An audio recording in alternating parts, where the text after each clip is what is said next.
Geographical perspective on selected issues and problems. Chapter 12 Geography भौगोलिक परिप्रेक्ष्य में चयनित कुछ मुद्दे एवं समस्याएं। आज इस अध्याय में हम कुछ चुनी हुई भौगोलिक समस्याएं, उन मसलों के बारे में विचार विमर्श करेंगे जिनमें प्रदूषण जो 4 प्रकार के होते हैं, मृदा अपरदन, land degradation, urban waste disposal की जो प्रॉब्लम है तथा स्लम्स की जो समस्याएं जैसे बॉम्बे में धारावी। 3 महत्वपूर्ण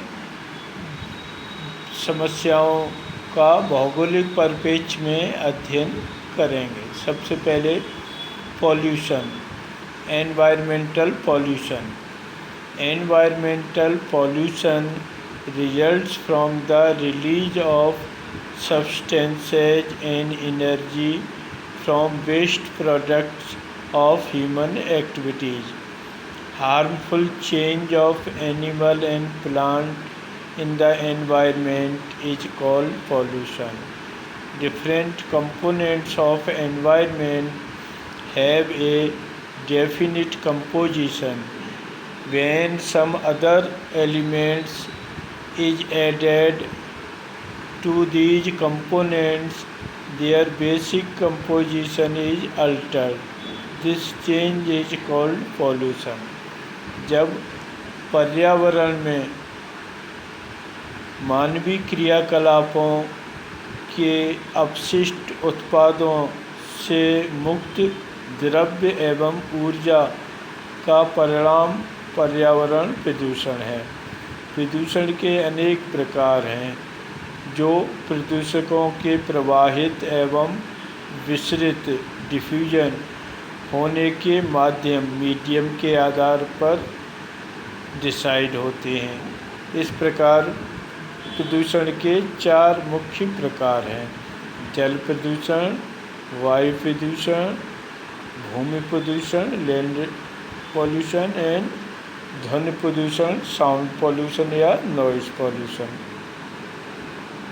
अब environment, the external condition surrounding an organism और a community are its environment. The environment has 2 components. One is natural और physical environment and the other is human environment, जो ह्यूमन बदलाव करता है, बिल्डिंग बना रहा है, गगनचुंबी बिल्डिंग हैं, जितने भी सांस्कृतिक लक्षण मनुष्य द्वारा निर्मित उद्योग हैं, सड़क हैं, आवास हैं, तो ये सब ह्यूमन एनवायरनमेंट का हिस्सा हैं। तो किसी जीव या समुदाय के चारों ओर का जो बाहरी परिस्थितियां होती हैं उसे पर्यावरण कहते हैं। अब इसमें जब नुकसान पहुंचता है, कोई बाहरी हानिकारक तत्व इसमें मिल जाते हैं, तब वो पर्यावरणीय प्रदूषण का भाग हो जाते हैं। Types of pollution, there are many types of pollution. These are classified on the basis of medium through which pollutants are transported and diffused. Pollution can be classified into 4 types: air pollution, water pollution, land pollution and noise pollution. इस प्रकार pollution के जो 4 types हैं वो medium through which pollutant are transported, उन माध्यमों जिनके द्वारा वो प्रदूषक पॉल्यूटेंट मटेरियल ट्रांसपोर्ट किया जाता है या डिफ्यूज मिला दिया जाता है।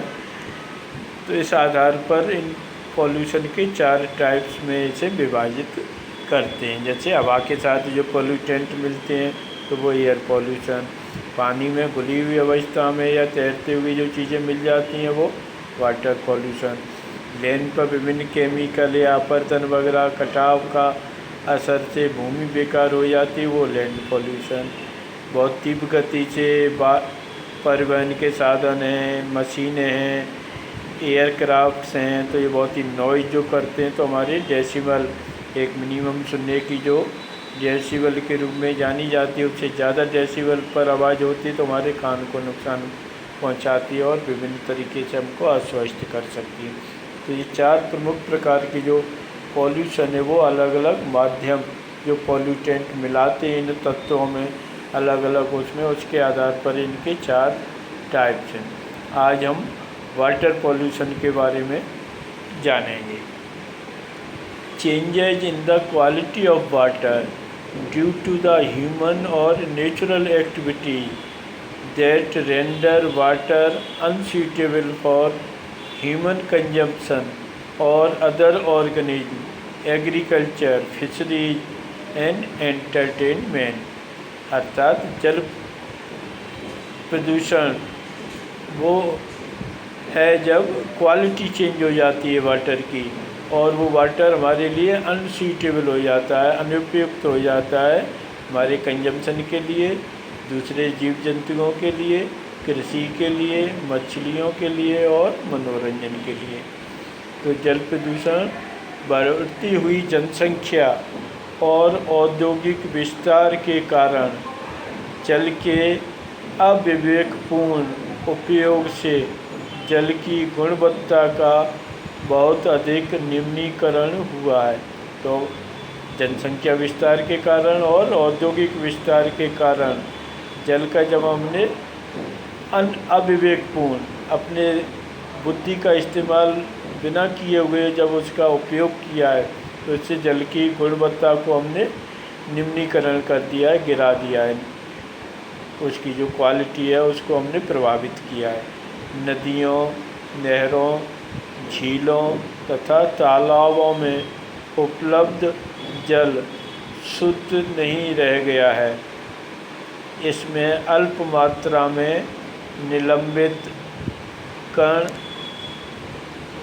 कार्बनिक तथा अकार्बनिक पदार्थ, केमिकल और इनऑर्गेनिक, ऑर्गेनिक और इनऑर्गेनिक मटेरियल। जब जल में इन पदार्थ की सांद्रता कंसंट्रेशन बढ़ जाता है तो जल प्रदूषित हो जाता है और इस तरह वह उपयोग के योग्य नहीं रह जाता है। ऐसी स्थिति में जल में स्वतः शुद्धिकरण की क्षमता जल को शुद्ध नहीं कर पाती है।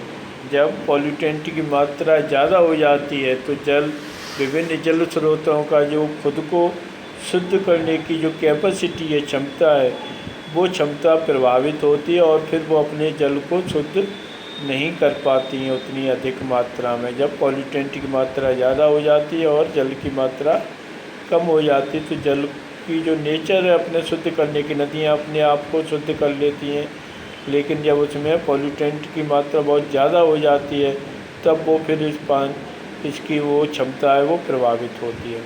अब causes of pollution, water pollution के क्या क्या कारण हैं। Chemicals used in agriculture, detergents, urban waste, religious and cultural gatherings along the river banks, inadequate sewage system and toilets, half-burnt or unburnt dead bodies, natural factors, drilling in sea for petroleum, nuclear waste, water pollution involve odor, dissolved and suspended solids, ammonia and urea, nitrate and nitrates, chloride, fluoride, carbonates, oil and grease, insecticides, pesticides, reduced tannin, coliform, MPM, bacterial count, sulfates, heavy metals like lead, arsenic, mercury, manganese, radioactive substances। जल प्रदूषण के कारण कृषि में उपयोग होने वाला रसायन, डिटर्जेंट, नदियों के किनारे धार्मिक एवं सांस्कृतिक कार्यक्रम, अपर्याप्त सीवर एवं टॉयलेट, अर्धजलीय तथा बिना जले सब प्राकृतिक कारक, समुद्र में पेट्रोल के लिए ड्रिलिंग तथा परमाणु अवशिष्ट। तो ये सभी कारक जल प्रदूषण के लिए जिम्मेदार हैं, जिनमें विभिन्न प्रकार के केमिकल्स हैं, डिटर्जेंट्स हैं। नदियों के किनारे बड़े बड़े धार्मिक सांस्कृतिक आयोजन होते हैं, जैसे महाकुंभ वगैरह, तो ये जल स्रोतों को पॉल्यूट करते हैं। सीवर व्यवस्था हर एक टाउन्स में ना होना, टॉयलेट की व्यवस्था ना होना, जले हुए या आधे जले हुए सब प्रवाहित कर देना, प्राकृतिक कारक जैसे बाढ़ और सूखा वगैरह, समुद्र में पेट्रोल के लिए ड्रिल करना, समुद्र में जब हम पेट्रोल निकालते हैं उनका रिसाव वगैरह से जल प्रदूषित होता है, तथा परमाणु अपशिष्ट, जो परमाणु ऊर्जा में यूज होने वाले मटेरियल हैं, वाटर है, हैवी वाटर है, रेडियो एक्टिव एलिमेंट्स हैं, इनका रिसाव जल स्रोतों में हो जाता है, तो वो जल को प्रदूषित कर देते हैं। इसके बाद है quality criteria for fresh water. Fresh water की क्वालिटी निर्धारित करने के लिए जो सेंट्रल पॉल्यूशन कंट्रोल बोर्ड ने क्राइटेरिया निर्धारित किया है, उसके आधार पर इंडिया के पानी को 5 कैटेगरी में डिवाइड किया गया है। उस क्राइटेरिया के आधार पर पहली कैटेगरी में वो पानी शामिल है जिसको हम बिना प्योरीफिकेशन के, बिना शुद्धिकरण के यूज कर सकते हैं, केवल रिमूविंग जर्म्स, केवल कीटाणुओं को हटाकर अब उसे हम बिना प्योरीफिकेशन के यूज कर सकते हैं, तो इसे हम पहली कैटेगरी में रखा गया है। तो प्रथम श्रेणी का जल बिना शुद्ध किए हुए केवल कीटाणुओं को हटाकर प्रयोग किया जा सकता है। सेकंड ग्रुप का जो पानी है, water is considered safe for weeding.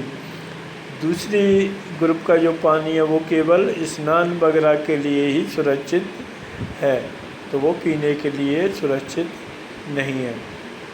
Third group of water of this category can be consumed after purifying it through methods and making it germ free.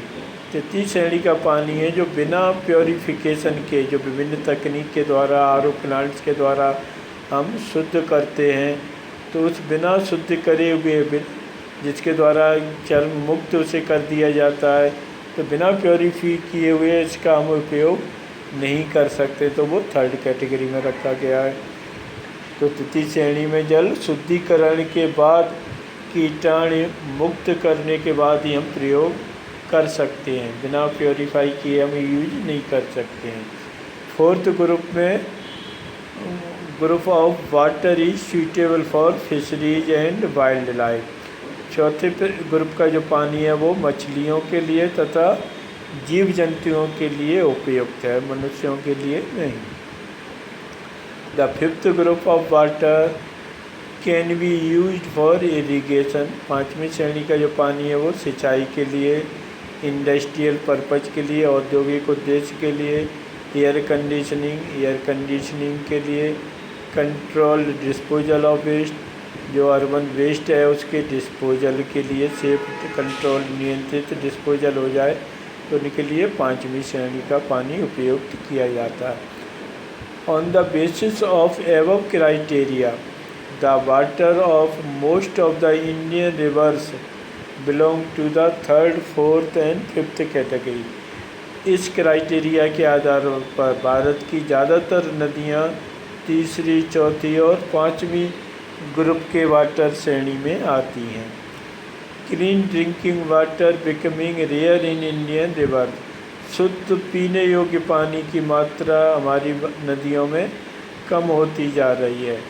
According to the some study, 70% of the total available water in India has become polluted। Bharat में उपलब्ध जितना भी पानी है उसका 70% पानी polluted हो चुका है, प्रदूषित हो चुका है, ये विभिन्न अध्ययनों के आंकड़ों पर आधारित जानकारी है। Some extremely polluted stretches in Ganga and Yamuna river. Ganga और यमुना नदी में कुछ क्षेत्र बहुत ही ज़्यादा प्रदूषित हो चुके हैं, जैसे यमुना दिल्ली से लेके इटावा तक काफ़ी प्रदूषित है। इसी तरह गंगा कानपुर तक काफ़ी प्रदूषित है।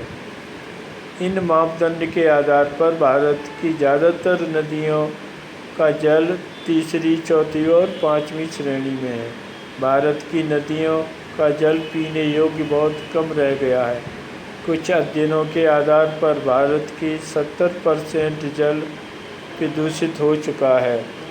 गंगा तथा यमुना का काफ़ी हिस्सा प्रदूषित हो गया है।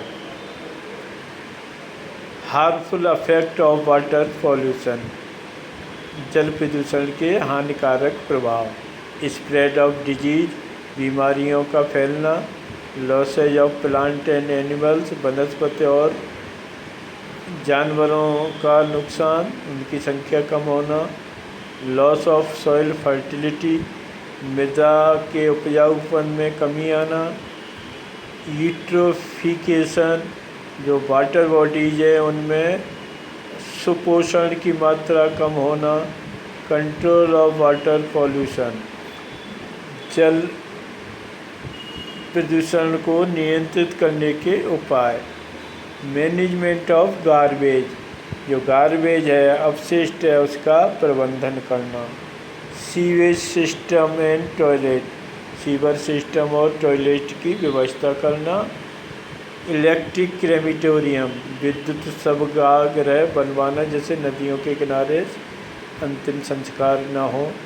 Treatment of industrial and urban waste water, औद्योगिक तथा शहरी बेकार पानी का ट्रीटमेंट करके पुनः उपयोगी बनाना। इम्प्लीमेंटेशन ऑफ लॉ, प्रदूषण को नियंत्रित करने के लिए जो कानून है उनको कड़ाई से लागू करना। जल प्रदूषण के हानिकारक प्रभाव। बीमारियों का फैलाव, वनस्पति एवं जानवरों को हानि, मृदा के उपजाऊपन में कमी, जलाशयों में पोषक तत्वों की कमी। नमामि गंगे प्रोग्राम, केंद्र सरकार का ये फ्लैगशिप प्रोग्राम है, जो महत्वाकांक्षी योजना है केंद्र सरकार की। वो योजनाओं में ये शामिल है। ये 2014 में जून में स्टार्ट की गई थी। इसके मेन ऑब्जेक्टिव्स हैं नमामि गंगे प्रोग्राम के। Developing sewage treatment system in town, शहरों में सीवेज ट्रीटमेंट जो सिस्टम है उसका विकास करना। मॉनिटरिंग ऑफ इंडस्ट्रियल एफ्लुएंट, औद्योगिक जो अपशिष्ट हैं उसकी लगातार निगरानी करना। डेवलपमेंट ऑफ रिवर फ्रंट, नदी फ्रंटों का निर्माण करना, विकास करना। Afforestation along the river bank, नदियों के किनारे वृक्षारोपण करना जिससे बायोडाइवर्सिटी में वृद्धि हो। क्लीनिंग ऑफ रिवर सरफेस, नदी की तलहटी को साफ करना जिससे नदी में पानी इकट्ठा होने की मात्रा बढ़े। Development of Ganga grams in Uttarakhand, Uttar Pradesh, Bihar, Jharkhand and West Bengal. Uttarakhand, Uttar Pradesh, Bihar, Jharkhand तथा पश्चिमी बंगाल राज्यों में गंगा नदी के किनारे गंगा गांव के नाम से गांव का विकास करना। Creating public awareness to avoid adding pollutant into the river even in the form of ritual, जनता को जागरूक करना जिससे वो नदियों में पॉल्यूटेंट की मात्रा न पहुंचाएं और इनमें धार्मिक उत्सव क्रियाकलाप भी शामिल हों कि धार्मिक कृत्य के द्वारा भी पॉल्यूटेंट नदी में नहीं पहुंचने चाहिए। हिंदी में नमामि गंगे योजना, यह केंद्र सरकार की महत्वाकांक्षी योजना है। यह जून 2014 में शुरू हुई। इसके प्रमुख उद्देश्यों में शहर में ट्रीटमेंट सिस्टम का विस्तार, औद्योगिक अपशिष्टों की निगरानी, रिवर फ्रंटों का विकास, नदियों के किनारे वृक्षारोपण जिससे जैव विविधता में वृद्धि हो। नदी तल छठ की सफाई। उत्तर प्रदेश, उत्तराखंड, बिहार, झारखंड तथा पश्चिम बंगाल में गंगा गांवों का विकास। जन जागृति जिससे नदियों में प्रदूषकों की मात्रा में कमी हो, जिससे धार्मिक आयोजन भी शामिल हैं।